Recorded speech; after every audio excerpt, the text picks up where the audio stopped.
नमस्कार छात्रों।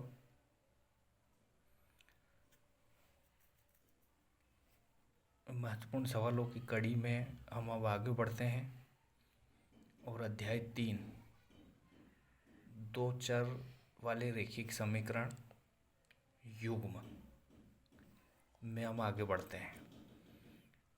इसमें प्रश्न वाली 3.3 के मैं कुछ सवाल बता रहा हूँ तुम लोगों को। सवाल मैंने लिखा है 3.3 का पहला सवाल, और इसमें हमको करना है, इसमें विधि दी है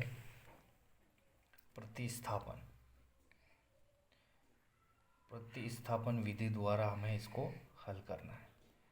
क्योंकि छात्रों एग्ज़ाम में ऐसा होता है, समीकरण लिखा होता है और वो लिख देते हैं उसमें कि सवाल को आपको प्रतिस्थापन विधि से ही हल करना है, तो हमें उसे प्रतिस्थापन विधि से ही हल करना रहता है। सवाल लिख लेते हैं हम। x धन y बराबर 14 और x माइनस वाई बराबर है 4। ये 3.3 का पहला सवाल है। अब हम इसको हल करते हैं, आगे बढ़ते हैं। सॉल्यूशन, इसका हल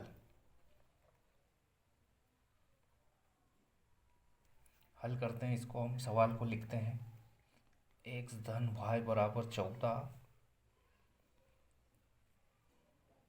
x ऋण y बराबर 4। इसको हमने नाम दे दिया समीकरण 1, इसको नाम दे दिया हमने समीकरण नंबर 2। देखिए छात्रों, इसमें एग्ज़ाम में यदि सिर्फ हमको समीकरण यदि लिखा है और वो पूछ रहा है कि इसे हल कीजिए, तो हम किसी भी विधि से उसको हल कर सकते हैं। उसको हम प्रतिस्थापन से भी कर सकते हैं, विलोपन विधि से भी हल कर सकते हैं, परावर्त विधि से भी हल कर सकते हैं।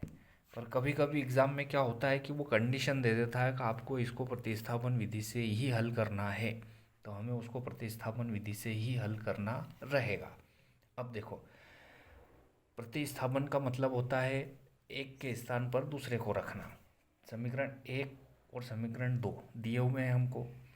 हम समीकरण 1 का भी प्रतिस्थापन कर सकते हैं, हम समीकरण 2 का भी प्रतिस्थापन कर सकते हैं। हमने ले लिया कि हम समीकरण 1 का प्रतिस्थापन कर रहे हैं, तो हमने समीकरण लिख लिया यहाँ पे, समीकरण 1 का प्रतिस्थापन ये लिख सकते हैं समीकरण 1 से। तो समीकरण 1 को लिखना रहेगा हमको। समीकरण 1 है हमारा x धन y बराबर 14।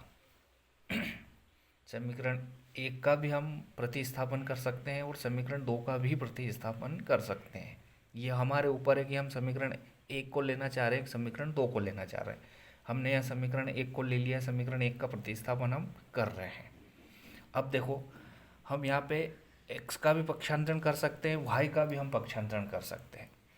हम x को भी बराबर के उधर ले जा सकते हैं और y को भी बराबर के इधर ले जा सकते हैं। हम y को बराबर के उधर ले जा रहे हैं, तो देखो बराबर के इधर है x और बराबर के इधर है 14। यदि इस धन y को बराबर के इधर लाएंगे तो ऋण y। यदि इसको नाम देना चाहे तो दे सकते हैं। इसको दे दिया हमने समीकरण नंबर 3। यहाँ पे y का हमने पक्षांतरण कर दिया है। अब x बराबर हो गया हमारा 14 ऋण y, समीकरण नंबर 3 बन गया। अब हमको क्या करना है, हमने प्रतिस्थापन समीकरण 1 का करा है, तो हमें मान समीकरण 2 में रखना है। और यदि हम समीकरण 2 का प्रतिस्थापन करते तो हम मान रखते समीकरण 1 में। यहाँ लिख सकते हैं हम समीकरण 2 से, समीकरण 2 लिख लेते हैं हम। समीकरण 2 है हमारा x minus Y is equal to 4। अब x का मान हमारे पास है x बराबर 14 ऋण y, तो x का मान हम इसमें रख देते हैं। x का मान है हमारे पास 14 ऋण y और एक और है हमारे पास ऋण y बराबर 4। x का मान हमारे पास है 14 ऋण y। अब देखो इसको करते हैं आगे, 14 ऋण y और ऋण y को हम जोड़ेंगे तो हो जाएंगे ऋण के 2y बराबर के इधर है 4। और आगे बढ़ जाते हैं हम। ऋण 2y बराबर 4, इस 14 को बराबर के उधर ले जाएंगे तो ऋण 14, ऋण 2y, इसमें से इसको घटाएंगे तो ऋण के 10, ऋण से ऋण को काट दिया। आगे बढ़ जाते हैं तो ये y बराबर हो जाएगा 10/2, 2 एकम 2 और 2 पंजे 10। y का मान हमारा आ गया 5। अब हम y के मान को समीकरण 1 में भी रख सकते हैं, समीकरण 2 में भी रख सकते हैं और समीकरण 3 में भी रख सकते हैं। तो हम लिखेंगे y का मान समीकरण 3 में रखने पर, समीकरण 3 को लिखना है हमको, x बराबर 14 ऋण y। तो x बराबर 14 ऋण y का मान हमारे पास 5 है, तो x बराबर 14 में से 5 जाएगा तो 9 बचेगा। देखो y का मान हमारा है 5 और x का मान हमारा है 9।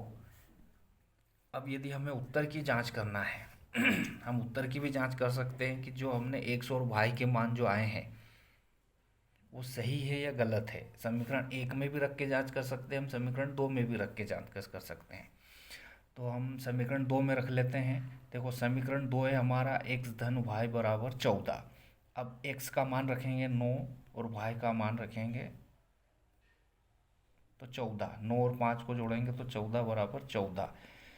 ये हमारे उत्तर की जांच भी हो गई है ये हमारे उत्तर की जांच भी हो गई है। इसी कड़ी में हम आगे बढ़ते हैं और थोड़ा सा इसमें कठिन स्तर का एक सवाल ले लेते हैं।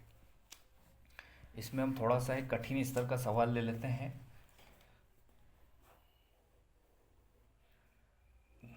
कोई भी किसी भी छात्र को यदि कोई परेशानी हो, कोई कन्फ्यूज़न हो तो हमें कमेंट्स बॉक्स में कमेंट कर सकता है, कमेंट्स बॉक्स में कमेंट्स कर सकता है और अपनी प्रॉब्लम हमसे पूछ सकता है, अपनी प्रॉब्लम हमसे पूछ सकता है।